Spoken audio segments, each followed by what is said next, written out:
so interested in linear transformations. I know every transformation has a standard matrix associated to it. And you can find it by finding the images under canonical basis vectors. And the converse is true. Essentially, linear operators are n by n matrices. I know, isn't that great? It's good. All right, welcome back. This is the Tutoir Wizard. I'm Adrian. This is Ringo. Please subscribe right here. Hit the notification bell. This is Linear Algebra 1. Chapter 5 is Linear Transformations. This time we're going to do section 5.2, which is linear transformations and their matrices. Last time we did what a transformation is. The transformations, there's a lot of transformations, one-to-one, onto, bijective, all those other properties that has nothing to do with this. This one is going to preserve operations from, when we do abstract, it'll preserve the operations from one vector space to another vector space. So these are the extremely useful types of transformations that we're going to have, called linear transformations and their matrices. So we're going to view a linear transformation. Specifically what we're going to do is we're going to define what a linear transformation is, and then we're going to show that there's a connection between linear transformations and matrices, and then we'll show you how to find the standard matrix every time. I know, it's going to be exciting. Let's do it. All right, definition. I'm going to do abstract a little bit, but we're going to go to the remark right away, and then we're probably even going to keep the dimension the same at first. Our next video will just be a demographic of how to do operators in the plane, how to move two space around. I'm going to have all kinds of fun. You're going to be like, that was way too many operators, please stop. You'll see next video. Watch it. Definition. Let T be a linear transfer, or linears. Don't put linear in the definition. That's indicative of a bad definition. If you use the definition of rope and you say a rope is something that's a rope, that's a bad definition. You can't use the word in the definition. So definition, let T be a transformation from U to V, where U and V are going to be arbitrary vector spaces. Again, most of the time it's going to be Rn and Rm. Then T is called linear. There's certain specific kinds of transformations that we want to focus on. Those are going to be specifically linear transformations. What are they? Basically, they preserve structure, whatever that means, inside the two vector spaces. You can't see it, and I'll point it out in a second. What it says is, if I have any scalar number and any vector in U, if I do the scalar multiplication of k times x inside U, and then apply the linear transformation, that's the same thing as first applying the linear transformation to just x, and then doing the scalar multiplication in V. And again, if those are weird abstract vector spaces, that may be different operations inside. So it's saying it preserves scalar multiplication is what it does. The second axiom it has to have, or property it has to have, is that if I take any two vectors in there, it splits sums, I'm going to keep saying. But this sum is inside U. This is vector addition in, say, dimension 1, possibly. And then this might be vector addition in dimension 7. So it's not the same addition. This is addition in V. But what it's saying is it preserves addition and it splits the sum. These are the two properties I need. So the remark I'm immediately going to have is, usually we're going to consider a lot of the cases where they're the same vector space, and then we're going to call T from U to U an operator into U. And then usually, furthermore, we're going to have, the other case we're going to have is when they're not identically the same. In either case, usually U and V are going to be copies of n-dimensional vectors, arithmetic or otherwise. There's an isomorphism between them. Mark will show you in his book. Let's do an example. All right, example 1, T is going from R3 to R2. T of x, this is the notation we use when we want to prove things in theory. And then this is the notation, and a lot of time we'll even be lazy and we don't want to write the brackets of anymore because there's already brackets on the vector. But this is what we mean. And you can see that this is going from 3 dimensions because this vector has 3 coordinates, and this is the image vector, and this is what I end up as in R2. And this is the formula that it tells me. So it wants to know, is T linear? Justify your answer. I will. It's like I was laughing to myself. I told myself to justify my answer. It's like, oh, I will, especially for the video. So I'm going to justify why it's linear. Yes, it is linear. And then I just could walk away. It's like, no, I have to justify to myself and everyone else why it's linear. Again, on exams, I always say, I can't read minds. I can only read what you put on the paper. Don't leave it blank. I have to give you nothing. Can't read your mind. So what do I have to check? First of all, I'm going to check that it spits out the scalar. So what do I have to do? I have to take some k in R, and I have to take some arbitrary vector in R3, which is going to be, I just make up coordinates. It could be A, B, C. I don't care what you want. I'm just going to call it x1, x2, x3. If you don't like indices, sometimes I might put it in dimension 7, and then you're not going to want to use A, B, C, D, E, F, G. That wasn't even enough. That's like, yeah, index is probably better. Once I have that, what do I want to show? then you are going to have to do this every single time I make you do it, or someone else makes you do it. You have to look at a scalar and a vector and then two vectors. So first of all, what you have to do is, what does scalar multiplication look like in this vector space? This is R3, so what does kx actually look like? There it is in our lazy symbols, but now we actually know this is k times x1, x2, x3, and then that thing is kx1, kx2, kx3. What the definition really tells me is, and you can see that I did it, I just did the scalar multiplication in U. And then that has to be the same thing as scalar multiplication in V, and it will be. So I look at what scalar multiplication looks like inside R3 first, and then I apply the operator to this vector because I know what kx looks like now. So then that is going to say that t of kx is equal to, and now I know immediately what to put here because I already pre-calculated it. You have to do it every time. So then this will be t of kx1, kx2, kx3. And then at the beginning of calculus, this is the same thing from our point of view. When we have the curse of knowledge, we're like, why are you not getting this? This is a valuation of a function now.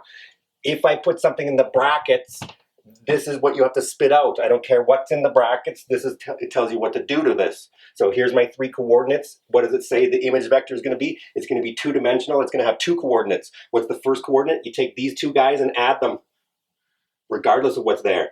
And then this second coordinate will be these two guys and you subtract them.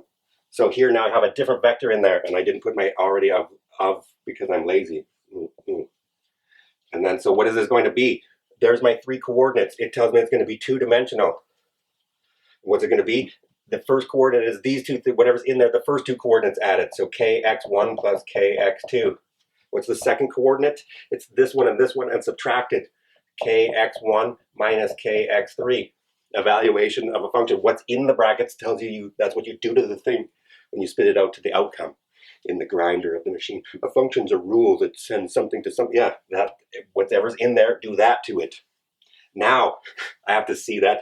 Is there a k in each term here? Yes. Is there a k in each term here? Yes. And I'm viewing scalar multiplication in reverse. You always do the property and everyone nods, but this is what's true. If you have kx1, kx2, you have to realize that you can write that as kx1, x2. And that's scalar multiplication. As soon as I have k in each coordinate, I can pull that out as scalar multiplication in reverse. And that's exactly what I'm going to do right now. So I have a k here and a k here. So technically I'll go slow. This says that I have k x1 plus x2 and k x1 minus x3. And now I have a k in each coordinate, so I can pull that out as scalar multiplication. This is k times x1 plus x2, x1 minus x3. What's this? T of x. T of x. T of kx is k times t of x. Good. It'll just fall out when it's linear. The hint is it'll be linear if all of these are linear equations in your variables. So what's the next property? It'll become Pavlovian. Split sums. So 2. I have an x and a y in R3. I have to do this every time. So look at what the two things are.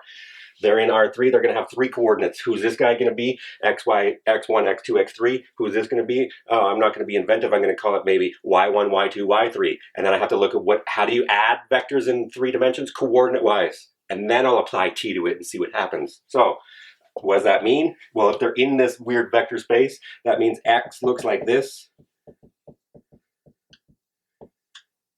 And Y is going to look like what? He's got some other coordinates, so I'm going to call them Y1, Y2, and Y3.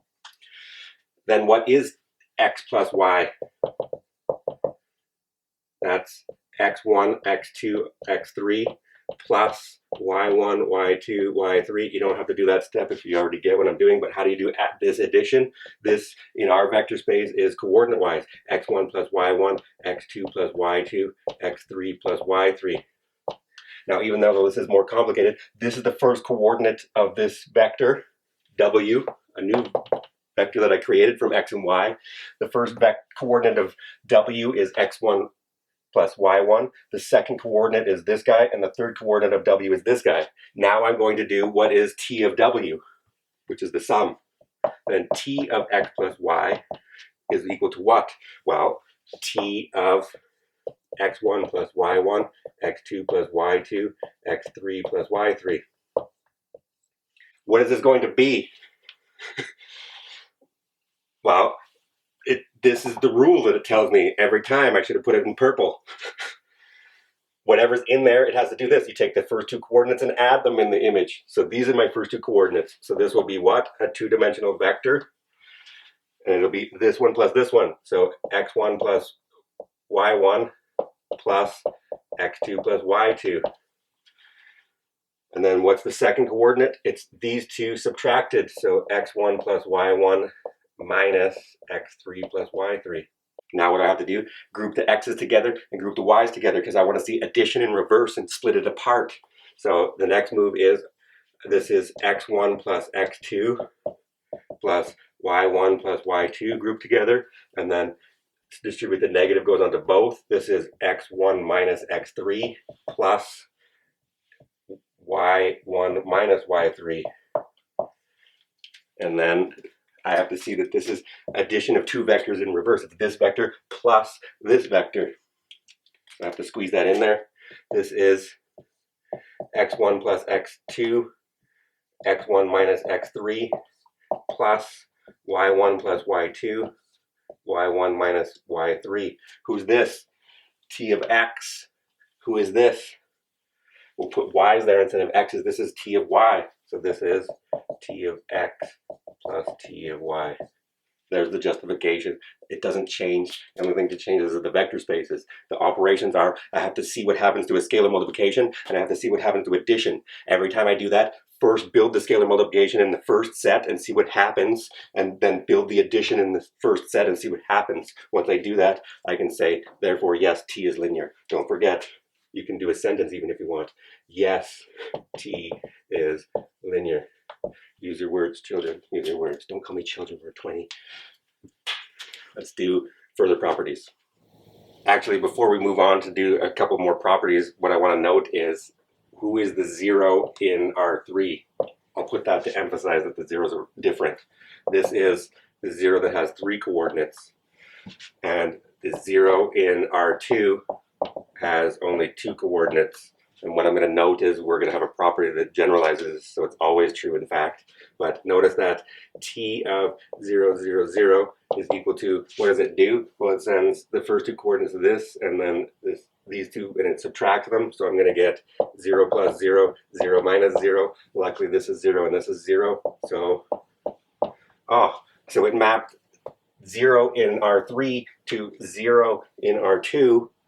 That's not a coincidence. That will always happen. If t is a linear transformation, then it will always map the 0 in the u vector space to the 0 in the v vector space. Now we can do some properties. Or should we do another example? Let's do another example. This was linear. Guess what the other one's going to be? Maybe linear also. Justify your answer. Example 2, now we have a transformation going down or up a dimension from R2 up to R3. And t of x1, x2 equals, now we're starting in 2 dimensions and blowing up to 3 coordinates. It says every time you put this guy there, you put the first coordinate to itself, the second coordinate to itself, and the third coordinate will be x1 plus x2. We're going to do that every time. So it turns out this is linear also, but can't just say it, I'm going to justify. So how do I do this? 1, I do it every time. I have to take k inside R, and I have to take x inside R2. What does that say? Well, kx is going to look like what?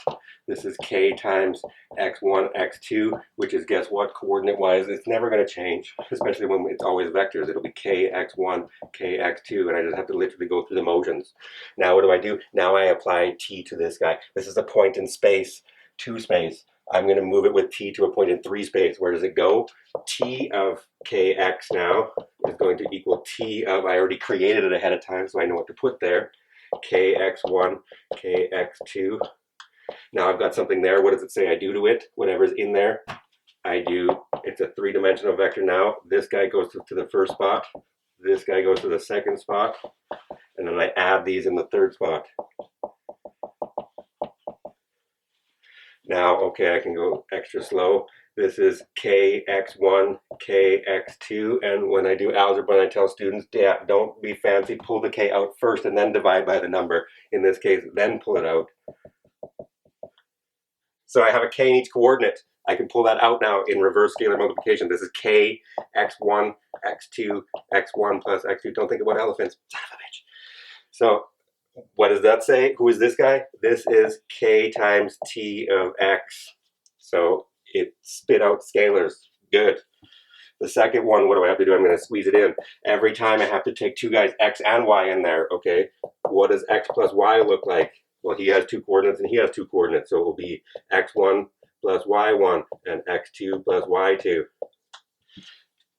I already look at what he looks like. Then what do I have to do?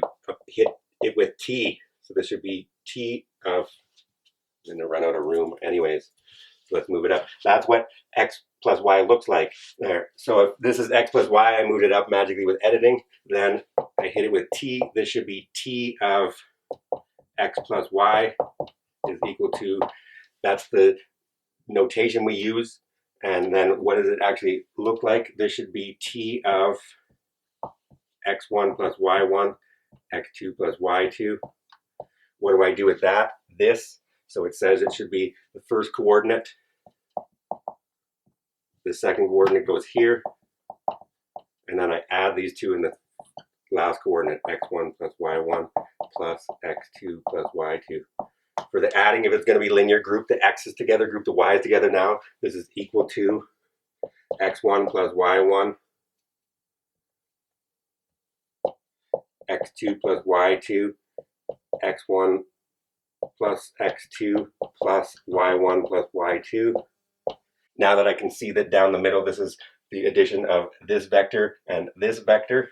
So I can see that this is x1, x2, x1 plus x2 plus this vector, y1, y2, y1 plus y2. Who is this? T of x. Who is this? T of y. Therefore, T is linear. If you want, I can say therefore there. I did. It's lazy. I'm not writing the word therefore. It's too many letters. German's even worse. Habilitationsschrift. No, I want a symbol for that. I'm not writing that out every time. Habilitationsschrift, by the way, is once you get your PhD in Europe, they make you do a 2-year Habilitationsschrift. What's the difference? Just because you got your PhD doesn't mean you're going to be able to teach it well to others. Habilitationsschrift says you have to learn how to teach that fancy math to everybody else. Why do they not have that in Canada? Get on that. Habilitationsschrift. It's like, what? All right, theorem or a couple properties. This one's going to be extremely useful. I'll do a rant about this in a second. This one just shows us that when we do composition and I make you do a bunch of things to the plane, I'm going to tell you to do rotation about an angle of 30 degrees, and then I'm going to do orthogonal projection onto the x1 axis, and then I'm going to make you reflect about some line, and you're like, ah, and I want to define the standard matrix of that entire process. First of all, are all three of those things linear operators? Turns out yes, I'll show you. And then this is what we're worried about. Well, if, just because they were linear operators, does that mean that their composition is still a linear operator? And yes, this is what the theorem is doing, is giving us peace of mind that when you compose two linear operators or transformations in general, you still get a linear transformation. So one is, so again, these are going to be Rn and Rm. Notice also that the codomain of T has to be the domain of S. These have to match so that you can do our fancy picture. Here's U, and here's V, and here's W. I guess I could have drawn this underneath. And then here's T, and here's S, and we cut out the middleman because this is S following T. When I do that, notice that the V has to be the middle guy. Now that I do that, what do we point out? If T and S are linear transformations, so I've already checked that they both do what we did in the last example, then 0 in, and I index at first to point this out, but this is the 0 vector in U, and if you look at the last example, example 1, U was R3, so this is the 0 vector that has 3 zeros in it, but this one would only have 2 coordinates. So it's saying it maps the 0 vector in U to the 0 vector in V, always. It preserves where 0 goes, even if they're different spaces. And the second one just says that we are correct in saying that if you have S and T are linear transformations, S following T is also a linear transformation. Let's prove this, and I'll talk about a couple things. So let's prove these two properties. The first one is showing that 0 in U goes to 0 in V. What I'm going to use is an application of one of our previous properties about geometric vectors. And again, usually we're going to assume we're in Rn, but it doesn't matter. Abstract vector space scalar multiplication is still the same. So what do we have? I need to show that T of 0 in U is equal to 0 in V. That's what we're technically trying to show. When we do that, usually we don't put the U and the V on there for simplicity. So what I'm going to do is, first of all, I'm going to note that 0 is equal to 0 times x for any x in U.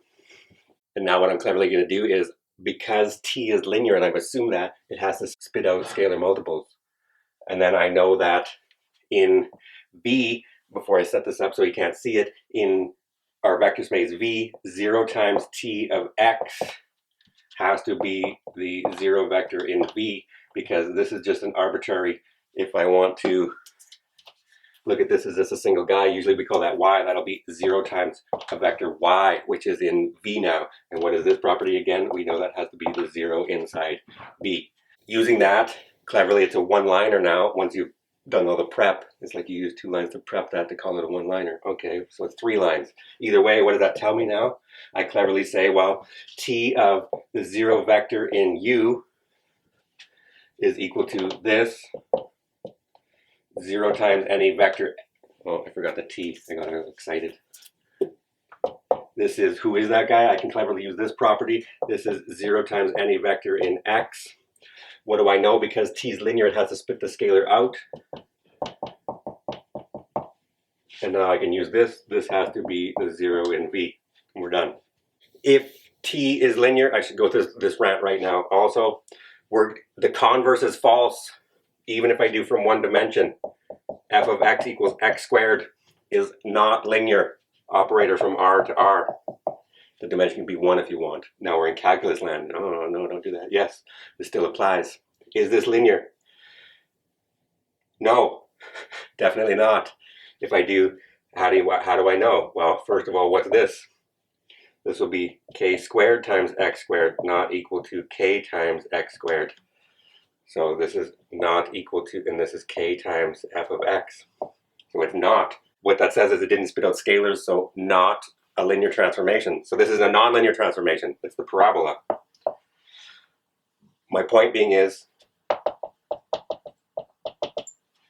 0 maps to 0 still. So you can't say f of 0 is 0, therefore f is linear, because this is definitely not linear, but it still maps 0 to 0. So don't use the converse of this statement. This says if you've already checked the transformation is linear, then 0 must go to 0. So how do I use that cleverly? I use the contrapositive to check things are not transformations. I'm never going to use this property to show that something is a transformation. I'm going to only use it to show the laziest way to show things are not linear transformations.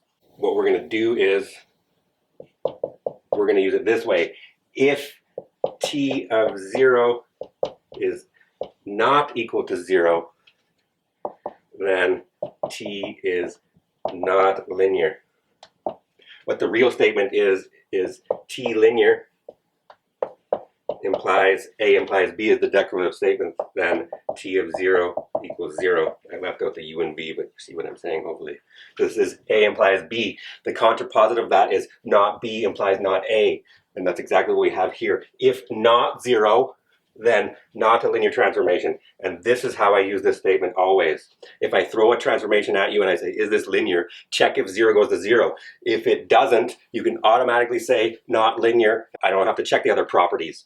If it is 0, like the function f of x equals x squared, then you have to check them all and make sure that it actually is a mammal. If I'm checking for a mammal, I have to have 4 properties. What are they? Placental mammals and non-placental mammals. But if it's a mammal, it has to have these 4 conditions. You look up what they are or watch the last video, I list them. The 2 I'm interested in is if it has hair and is warm-blooded. So if I find a lizard and I want to check, this is the easy condition for this scenario. If I want to see that it has no hair, I don't care about the warm-bloodedness. But if it does have hair, I have to check to make sure that it's a placental, non-placental mammal, because if I get a platypus, it starts checking off all of them, but I have to go down the complete list, and the platypus lays eggs. So haha, not quite a placental mammal. So then it breaks them. So the point being is, if you want to show that it is a linear transformation, you have to check all the properties that are true. If I want to show it's not a transformation, use the easiest one, which is this. If 0 doesn't go to 0, then not linear. That's all you take from this scene. 0 doesn't go to 0, not linear. Never use that it went to 0 to say it's linear. Next. All right, I'm going to prove property 2 now. It says T is linear and S is linear. I want to show S following T is linear. How am I going to do that? I have to show that S following T of Kx is equal to K times S following T of X. How am I going to do that? Well, this is by definition. This is S of T of Kx. What do I know about T? Just a second. What do I know about T? Well, T is linear. So what does it do? It spits out scalars. So I can write this as equals S of K times T of X. Why is that not erasing? This is K times T of X, because T is linear. And then what do I know about S? This is now, it's hard to see, but now this is scalar multiplication inside V. And then I'm going to go to W. Where does that go? Well, S is linear. So I can also write this as K times S of T of X. So what is this by definition? This is S following T of X. So it spit out the scalars. But now I have to check the other property to make sure that it's actually a mammal. So what do I check? The second condition says I have to split sums. S following T of X plus Y by the definition of composition is S of T of X plus Y. T is linear, so it splits sums. So this is S of T of X plus T of Y.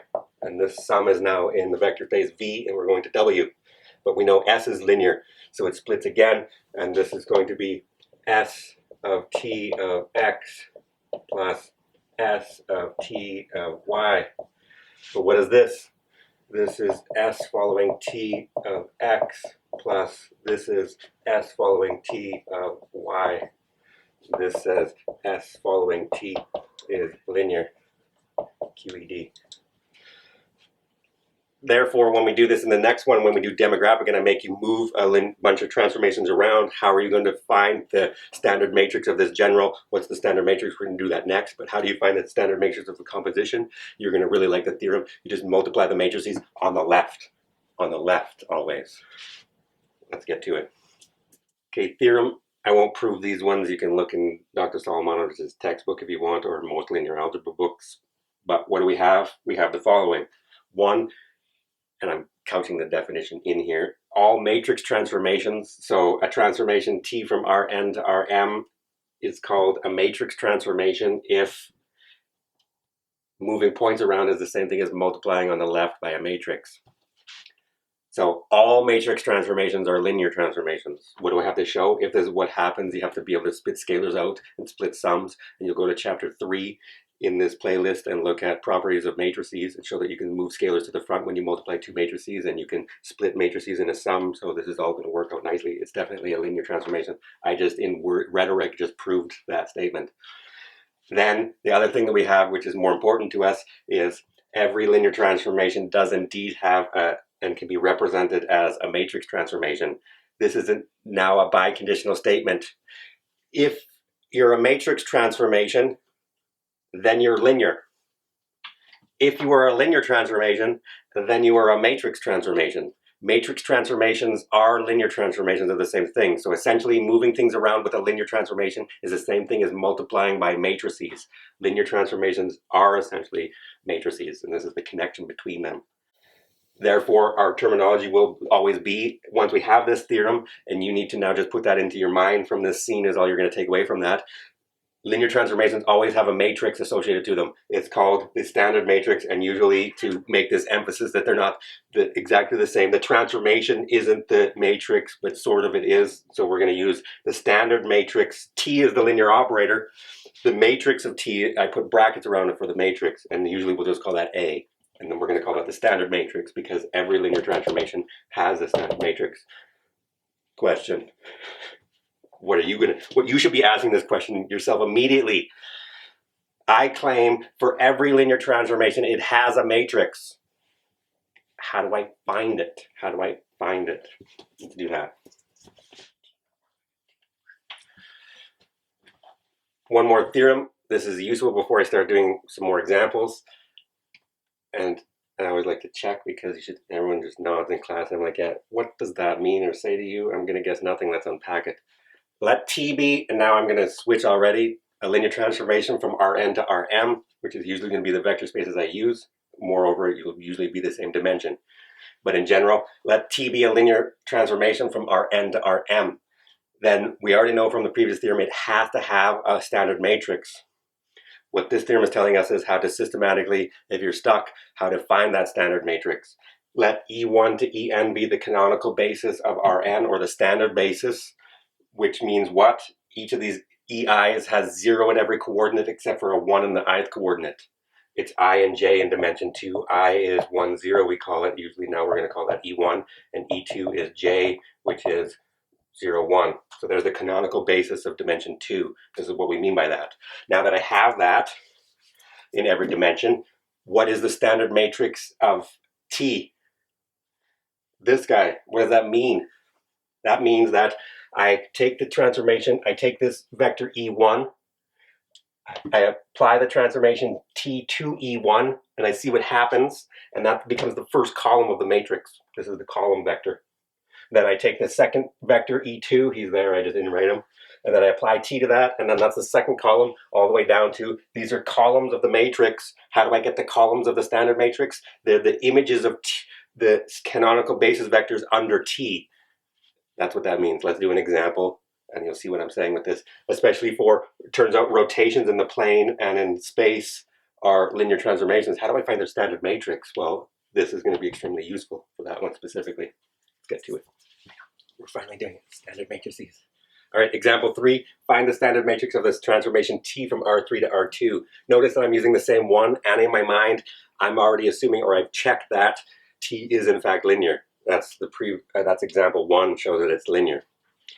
Now what I'm going to do is, it has to have a standard matrix because it's linear. The way that I used to do this classically, and then I'll do it the brute force way, I'll give you 2 methods, but just in case you didn't like the theorem usually in general is easier. I know, Ringo. So the way that I would do this is, it says it's linear, so it has to be, this is the outcome vector, so this is a 3 by 1 matrix, and this is a 2 by 1 matrix. And it's telling me that, so solution 1, it's telling me that I'm not going to use the theorem first, and then I'll use the theorem. Brute force and then use the theorem, and it tells you it's magically going to give you the same thing. So pick your poison. I'll give you a gun and a rope. Well, which one you use? The gun's faster. When I do that, I know that this has to be some kind of matrix times x1, x2, x3, it says. You know, we'll get to the punchline in a second. Okay, go. His sister's freaking out down there, so he wants to join in. And that has to become x1 plus x2, x1 minus x3. Now I rewrite it out. This is a 3 by 1. This is a 2 by 1. I go back to chapter 3. For matrix multiplication to be well posed in the first place, the inside indices have to match. So that has to be a 3. I can get the size of the matrix before I even start. And then the outside indices are the outcome. So I now know my matrix has to be 2 by 3 for this transformation from R3 to R2. Also notice that it flips this. If the transformation goes from Rn to Rm, the matrix is m by n. So it's going from R2 to R3, so the matrix will be 2 by 3. If you don't want to memorize that, I set this up every time, and the well-posed multiplication has to sort out who that is. So I now know that my matrix has 2 rows and 3 columns. Who are they now?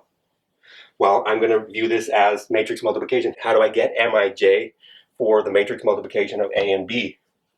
It's row I dot product column J. I only have 1 column, so this first entry should be row 1 dot product with this guy. What's that going to be? How do I get that? I want an x1, I want an x2, and no x3s. So that will be 1, 1, 0. And then multiply that out. Oh, x1 plus x2 plus nothing gives me that coordinate. Bang. How do I get this one? Well, I need this and this. So that tells me now that has to be the standard matrix of my transformation. This tells me that the standard matrix of T is equal to 1, 1, 1, 0, 0, negative 1. This is the A. Now I'm going to use that. That was brute force, and this is how I used to do it when I first saw this, and I didn't see the theorem, which makes my life even better. Now I'm going to use the theorem, and it's going to give me the exact same thing. Why? Because I should have the image of T under E1, the image of T under E2, and the image of T under E3, where E1, E2, E3 are the basis vectors in dimension 3. And we're going to get the exact same thing. Let's do solution 2. All right, solution 2. Solution 2 is the gun. The other one was the rope. You can pick either one. It'll get the job done, but this will be faster, hopefully. So I know that E1 is 1, 0, 0. E2, 0, 1, 0. As a shout out to my chemistry teacher back in the day. Now I can finally pay it forward. The guy that got me into science for the first time was like at first intro, it's not even math classes. It's like when you see a good teacher, you know it. And all of his, what made me think of it was all of his analogies were macabre.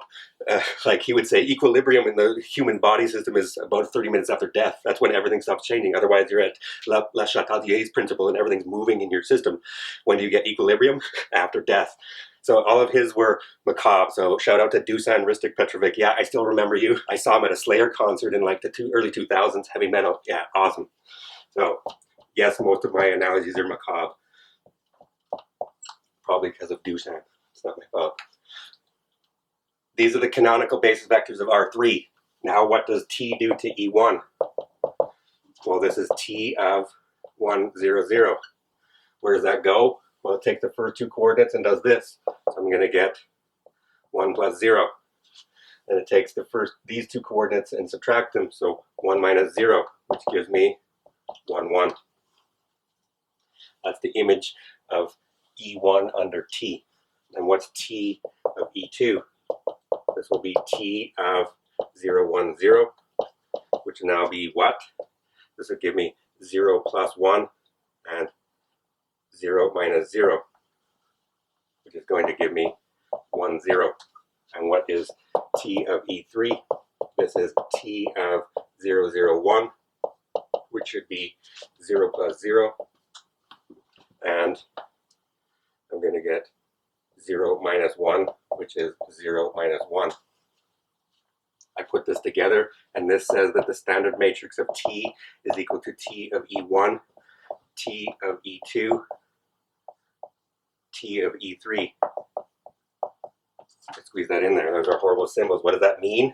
That now says that my first column is 1, 1, my second column is 1, 0, and my second column is 0 minus 1. Go look back. That's the same one. It doesn't matter how you do it. This is the unique standard matrix associated to linear transformation. I don't know where we're going next for the next scene because I can't remember the script. So next scene, something. All right, theorem. We have the following. If T is linear, we know by our theorem that it has a standard matrix. If it's also invertible, which means it's one-to-one and onto, or a bijection, a linear bijection is actually called an isomorphism. So if T is an isomorphism, its inverse standard matrix is the inverse of the standard matrix of T. That says you don't have to do any extra calculations other than find the standard matrix of T and invert that. That will give you how to define the inverse operator.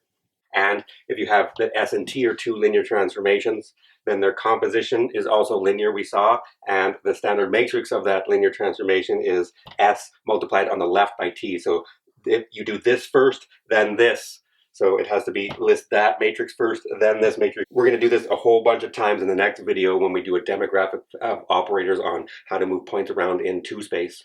And then in the next video after that, we'll do the same thing for 3 space. So we're going to do this ad nauseum probably right away from your point of view. I'll do an example of this right away. Let's do that. All right, here's example 4. We're on the home stretch.